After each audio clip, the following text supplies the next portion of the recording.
Bendito seja o nome de Jesus. Meus queridos irmãos, estamos de volta ao programa Unicresce no Ar, edição 1267, ano 27, e o tema de hoje, uma nova oportunidade. É bom ter nova oportunidade, é bom ter outra oportunidade, é bom estar na presença de Deus, é bom saber que o Senhor nos dá outra oportunidade. Claro que nós não podemos, não devemos brincar com oportunidades, mas é uma bênção ter outra oportunidade. O texto bíblico, Isaías capítulo 11, versículos de 1 a 12, e vai nos falar exatamente de mais oportunidade. É Deus operando, é Deus fazendo maravilhas, é Deus instruindo o seu povo, é Deus acendendo a luz quando parece que tudo é escuro, parece que tudo é trevas. De repente, Deus ilumina, Deus mostra que ainda tem jeito, ainda tem saída.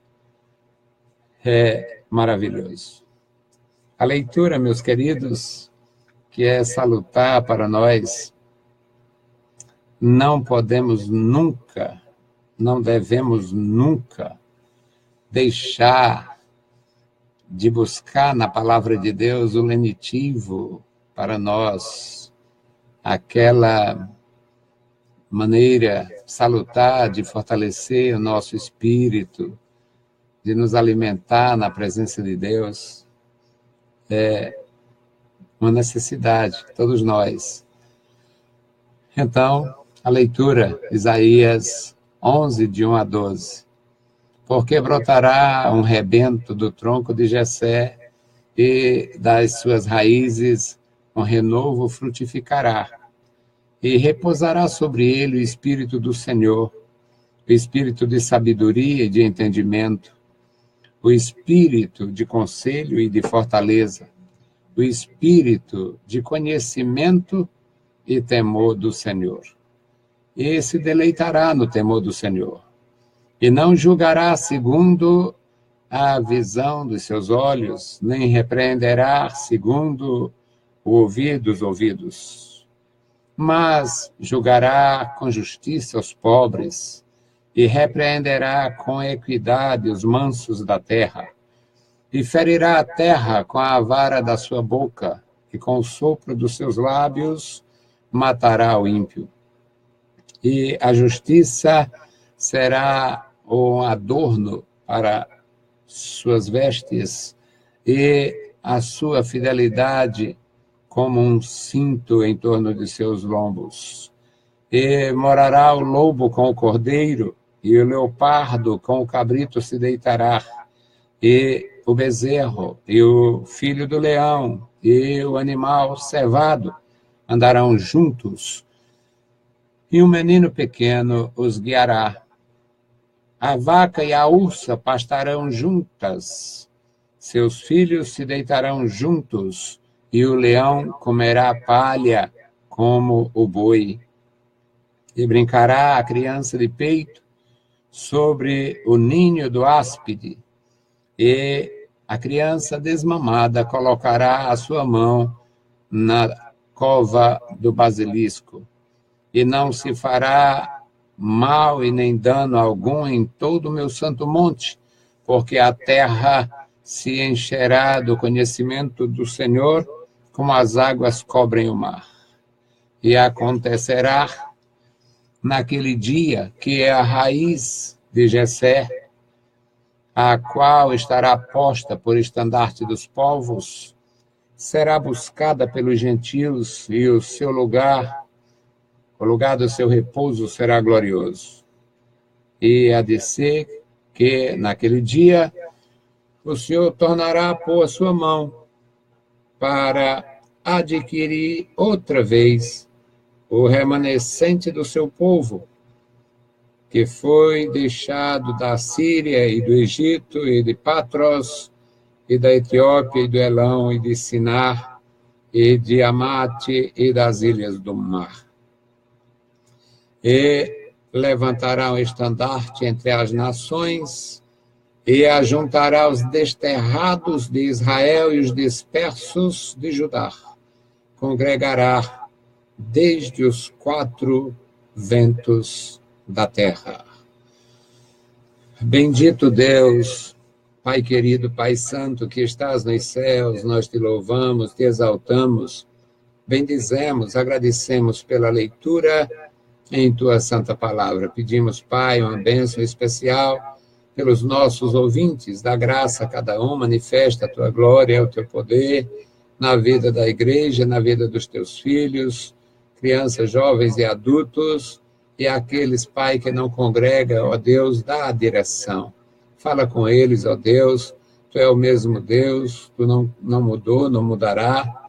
Fala com eles, Pai, envia um anjo, fala em sonho, faz maravilhas, envia uma mensagem do céu para convencimento, Senhor, e que eles possam se render aos teus pés e congregar, Senhor, dando testemunho e exemplo de estar na tua presença, de amar os teus átrios, de bendizer o teu nome, Senhor, cada dia. Querido Pai, manifesta a tua glória, a tua graça na igreja.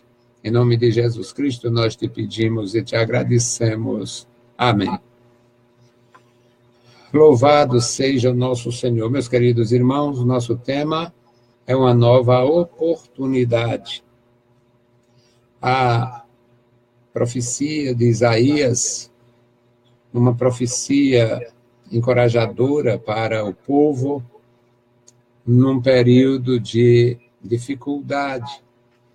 Isaías foi um profeta próspero, um profeta maravilhoso, um profeta muito amoroso com o seu povo, e um profeta que tinha livre trânsito nas camadas sociais mais altas da sociedade.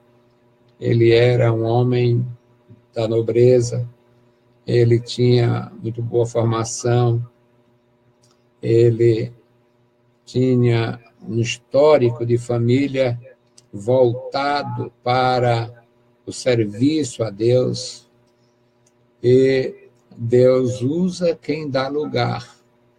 Há algumas pessoas que afrouxam as mãos, não querem compromisso.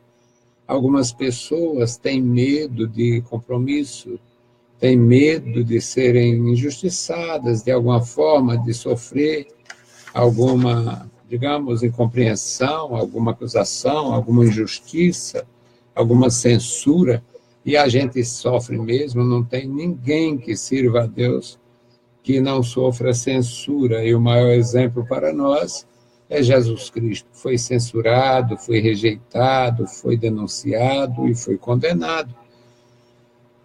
E nós sabemos que muitas pessoas têm, de alguma forma, saído do lugar, saído da presença de Deus por receio, tem medo de pagar um preço pela sua função, pela sua ação, pela sua atividade. Se tiver medo, é muito fácil sair, porque é quase certo que a gente terá, que nós teremos alguma oposição, alguma perturbação. Mas Isaías, usando a expressão dos nossos contemporâneos, Isaías topou. Isaías foi convencido pelo Espírito de Deus que deveria ser um profeta e deveria começar profetizando pelo palácio, pelo templo, pela sua família, pela nobreza, e falando dos seus dias, falando das suas experiências, daquilo que era conhecido por ele de toda a sociedade, da sua geração, e falando de tempos por vir, tempos remotos. O início deste capítulo é porque brotará. Ele vem falando, fazendo profecias lindas desde o capítulo 6. E aqui ele diz, porque brotará um rebento. Um rebento é um brolhozinho pequeno. Brotará um rebento do tronco de Jessé. o Jessé como se fosse uma árvore, e das suas raízes um renovo frutificará, e repousará sobre ele o Espírito do Senhor. A obra de Deus, meus amados irmãos, nós podemos fazer com pedra e cal, mas ela tem que ter o Espírito. O que significa isto? É que nós podemos ter templos belos, mas não só isto. Nós devemos ter espaço, mas não só isto. Nós devemos ter mecanismos, mas também não é só mecanismos, não seria só instrumentos. Precisamos do sopro. Não é só instrumento de sopro, mas precisamos do sopro do Senhor. Então, meus queridos, ele diz, repousará sobre o rebento do tronco de Jessé, repousará sobre ele o Espírito do Senhor. E ele menciona espírito de sabedoria e de entendimento, espírito de conselho e de fortaleza, espírito de conhecimento e temor do Senhor. Se você prestar atenção, contando sabedoria, entendimento, 2, conselho, 3, fortaleza, 4, conhecimento, 5 e temor do Senhor, 6. É exatamente para se aplicar o homem. A encarnação do Verbo, o Filho de Deus, só interagiu conosco porque era necessário isto. O homem precisava a sabedoria de Deus, entendimento de Deus, conselho de Deus, fortaleza de Deus, conhecimento de Deus e o temor de Deus. No versículo 3, o profeta diz, ele se deleitará, ele se alegrará no Senhor. A alegria dele é servir a Deus. Ele não julgará simplesmente porque vê. Ele julgará com muito mais entendimento, com muito mais profundidade, com muito mais discernimento. Não é só deixa passar a vista, deixa dar uma olhadinha. Não julgará segundo a vista, segundo a visão dos seus olhos. Nem repreenderá só porque ouviu. É maravilhoso aprender. No versículo 4 diz, mas julgará com justiça aos pobres, repreenderá com equidade os mansos da terra. Qual a diferença entre justiça e equidade? Justiça e equidade não são diferentes, são sinônimos, só que a justiça em si, falar na palavra justiça, pode não exigir equidade. Foi justo aquele veredito, mas foi justo em todos os sentidos? Foi justo como se esperava que fosse? Há perfeição neste juízo? Então, não julgará, ou melhor, mas julgará com justiça aos pobres e repreenderá com equidade os mansos da terra. Repreende os pequenos e os grandes, repreende os pobres e os ricos, repreende os líderes e os liderados. Equidade é ter esta condição de não fazer acepção de pessoas. Ferirá a terra com a vara da sua boca, ou seja, a arma é a palavra. A arma é a palavra. E com o sopro dos seus lábios matará o ímpio, ou seja, a palavra da vida, ela expulsa, ela expurga, ela é absolutamente mortífera para quem não quer. O versículo 5 diz, a justiça será o adorno, um cinto, como um cinto adorna a túnica, serve de adorno e segurança. A justiça seria um adorno para as suas vestes, como um cinto é sobre a sua túnica, e a fidelidade também como um cinto, como um adorno E ele vai falar, no versículo 6, de uma mudança que nós acreditamos acontecerá na época final da história humana. Quando Deus criou o mundo, criou os seres humanos e os animais, não havia ferocidade. A ferocidade é um resultado do pecado, o juízo de Deus contra os próprios homens. Os animais que deveriam estar a serviço do homem se tornaram os seus predadores.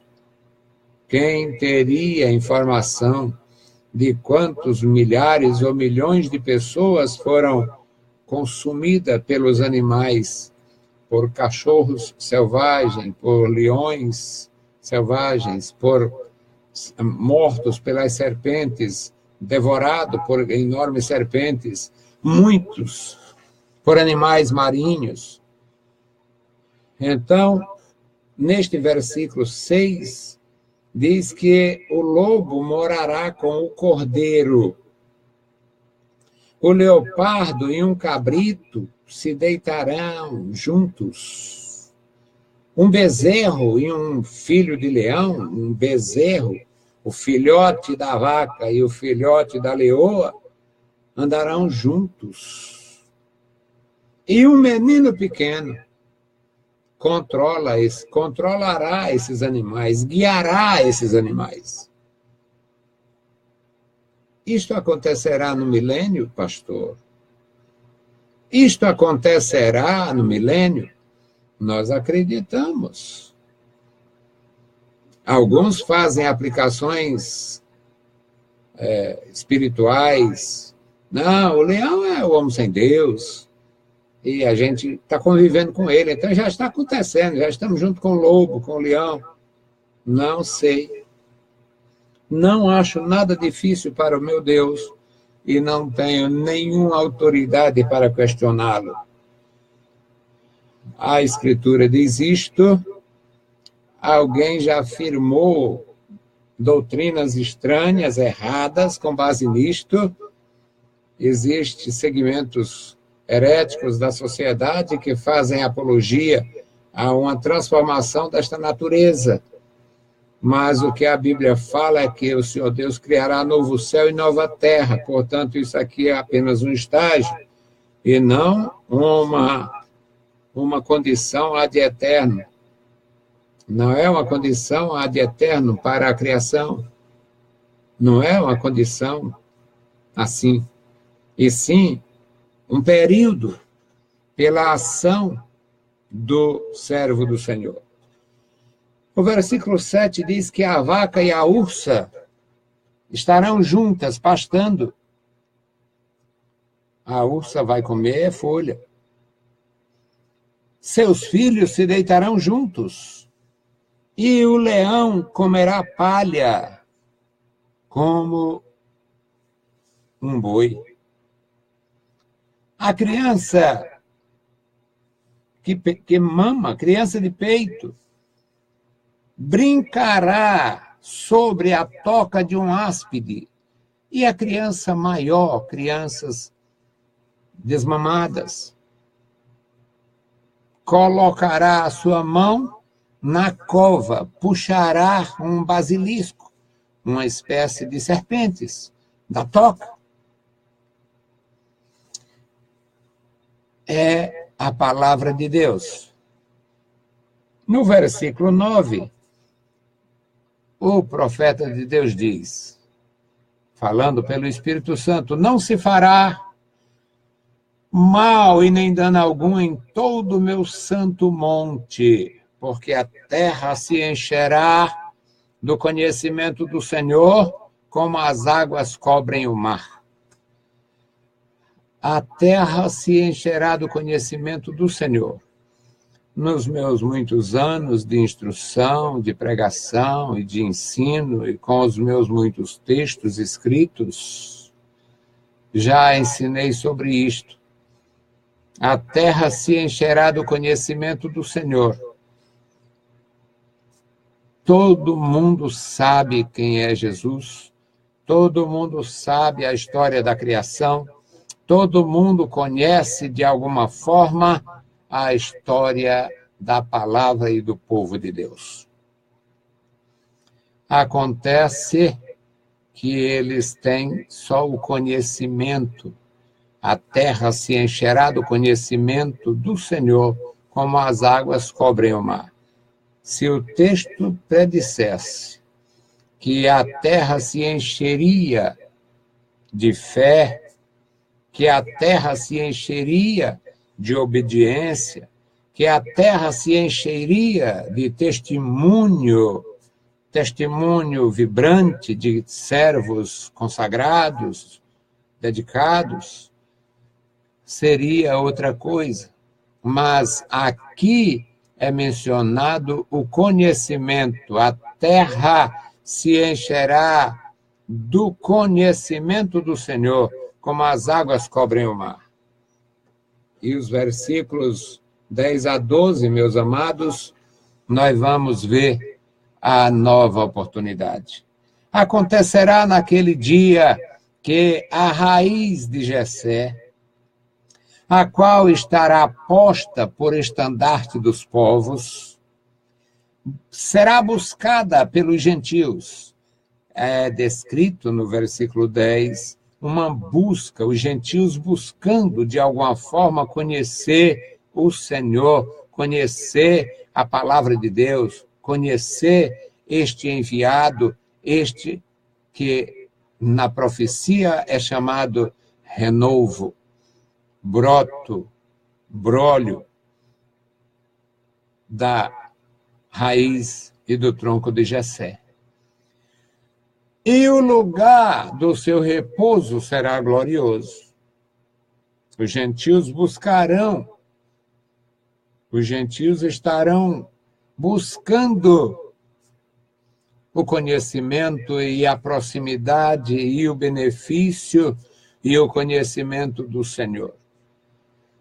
No versículo 11, o profeta de Deus diz: e há de ser que naquele dia o Senhor tornará a pôr a sua mão, o Senhor tornará a estender a sua mão para adquirir outra vez. Versículo 11. Meus amados irmãos, quantas vezes os servos de Deus na antiga aliança se distanciaram? Foram para o Egito aprender os costumes de lá. Foram para a Grécia aprender os costumes de lá. Foram para a Babilônia aprender os costumes de lá.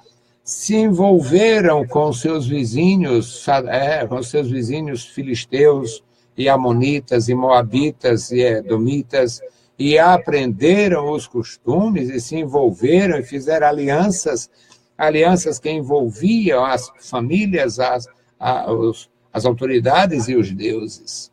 Portanto, eles equipararam o Deus de Israel com o Deus de Moabe, com o Deus dos filisteus, com os ídolos das nações. Devido a isto, eles foram também punidos, veio cativeiro, veio provações, veio rejeições, veio punições.